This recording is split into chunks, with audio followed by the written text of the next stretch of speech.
Très cher peuple congolais, topesi bino mbote côté tout bino boza, bozo mbota bien.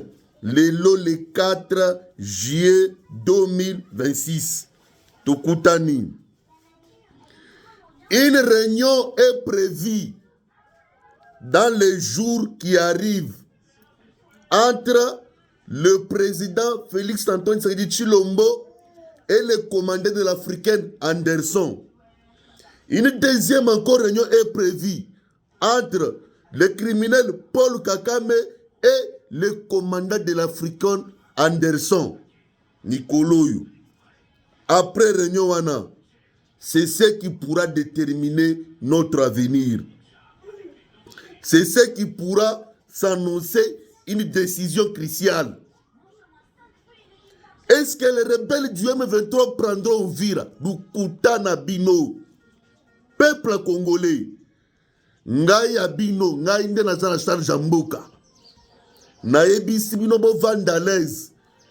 Les rebelles du M23 ne prendront jamais, ne reprendront à jamais encore une nouvelle fois la ville d'Uvira. Pourquoi? Je vais vous donner les raisons. Est-ce que consultation oyo fachi azosala na bandeko na ye ba président africain et kosila ndenini? Les consultations continuent. Le président était au Congo-Brazza. Après Congo-Brazza, azo bima lisusu. Après Kobima, ndako yamba 3 chefs d'État africains d'affilée. Après ça, vous aurez la décision. Sikoyo, ponanini. Les opposants sont partis et Pandaïchimi. Ce n'est pas un dialogue. C'est une consultation. Ce n'est pas seulement les 3 opposants qui seront consultés. Même les gens de la majorité, Ndaïchimi a consulté Bango. La société civile, même a consulté Bango. Et après consultation, une décision commune sortira. Voilà. Merci à Benjamin Melambo. Benjamin Melambo, monte-toi bien. Merci mon frère. Na pesio mbote kotoza. Mamadi Kaba. Na pesio pe mbote kote oza. Nzamba pambolonde kunangai. Est-ce que les ennemis du M23, après avoir bombardé Mourila,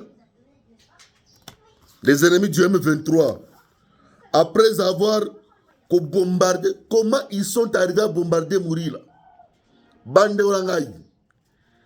Il y avait un convoi de soldats rwandais. Non, excusez-moi.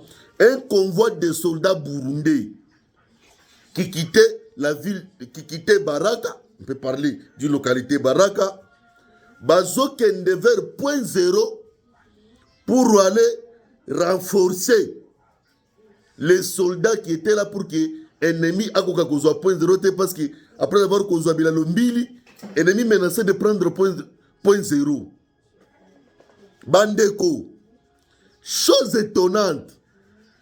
Tant que les soldats burundais bazokende, bakomi à quelques mètres na Mourila, babeti drone wana ya Rwandais.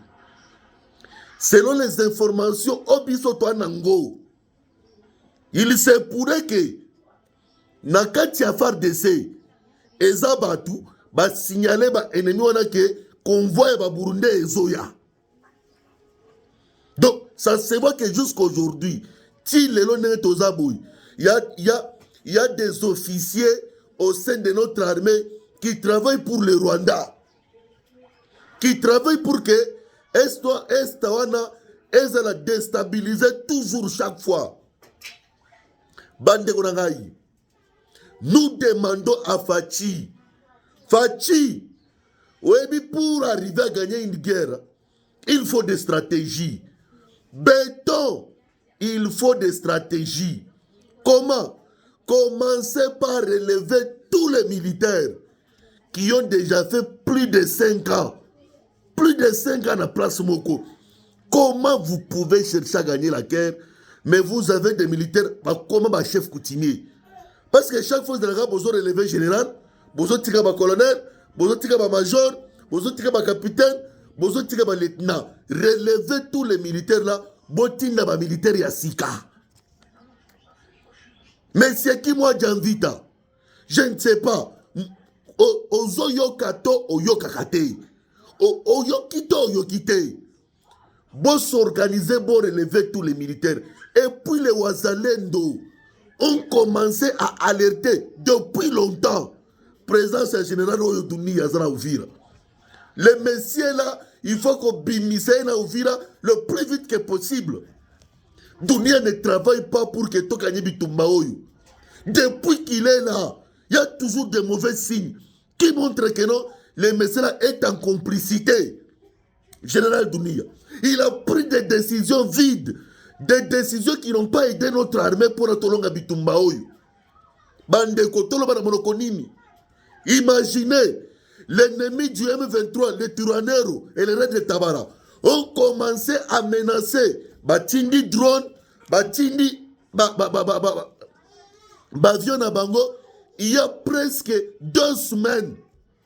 Bazo menacé, Bazo Mikenge, Bazo avancé, Bazo Bilalombir, Bazo Keneti, Bazo 0.0. Mais Dunia n'a pas pris aucune décision. Je me demande, vous jouez auquel jeu? Jusqu'à tel point que Bayoki qui menace, c'est combien de Kende pour 0.0 à côté de Batelemi. Mais nous avons tous les matériels. Nous avons Sokoyeza. Talaka net bozo lobby. Sokoyi et Bandi Moussala 14h, 10h du matin. Nous sommes en train d'enfoncer vers Mikeng. Et pourquoi tout ce temps, Bozako Bimisa, Sokoyi Wanate, parce que l'ennemi est en train d'utiliser drone CH4. Vous jouez quel jeu? Tolo Banini. Tolo Bandenini. Tala, population des Okoufa. Ce n'est pas vrai. Vous jouez quel jeu? Bon, est-ce que bon tango awa ennemi a opéré turano bon adef coopéré adef a opéré te beaucoup na soto bandi komene bango banana mikenke wana na ver minembwe adef la muki. Prenez des précautions. Bobi misa de kanyaba yonga a Eringet. Bolongola tous les militaires qui ont déjà traîné. Bolongola bango. Est-ce que bino bomona ba adef ko ba pikime trop ba bo makabango te parce que ba pikime ba bundana bango bo associer ba pikime na population na ba opération. C'est quoi ça? Tolo bandeni ba officier supérieur ba commencer le commerce à cacao na beni ba komi ba chef coutumier Pachi,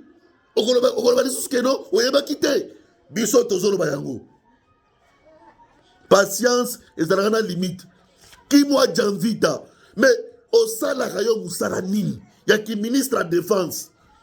Lorsque le pays est menacé, nous avons tout ce qu'il faut pour mettre à KO tous ces petits ennemis. Mais Bissoto Zakimia, qui moi j'invite.